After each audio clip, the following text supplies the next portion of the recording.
Hey everybody, Paul Sebastian, Relax RV. So, I just want to give you a heads up on replacing the motor for the leveling system on a motorhome. So basically, you got two lugs, these two copper bolts sticking out, those two lugs, right? A fifth wheel will have three. In the directions from Lippard, they said take out these two bolts and it slides out. It did not. I worked on it for I don't know how long. You can see where I tried prying it off and all that. So what I ended up doing was taking off these two bolts at the foot of the motor.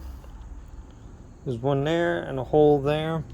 I took those two bolts out, which are hex nuts or hex bolts. Took them out, the whole motor came out. I called Lippert. They really had no idea about those two mounting bolts. Nowhere on their instructions did they tell you to take them off. And I called the techs twice about getting it off, and neither one knew about those bolts. So if you're trying to get it off, take out these two, disconnect all your wires, and I ended up taking the whole contraption out of the rig, which I really didn't need to do.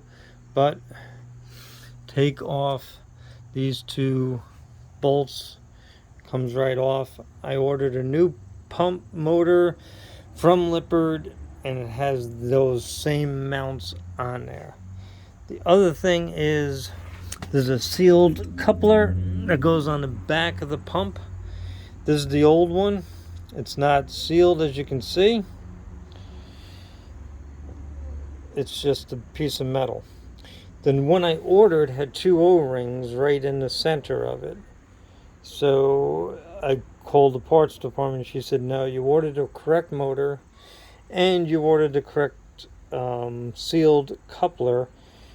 But because of an improvement that Lippert has made through the years, the new coupler has two O-rings on it to increase the seal. So, just giving you a heads up, folks. Talk to you later. Stress management. Let it go. Bye now.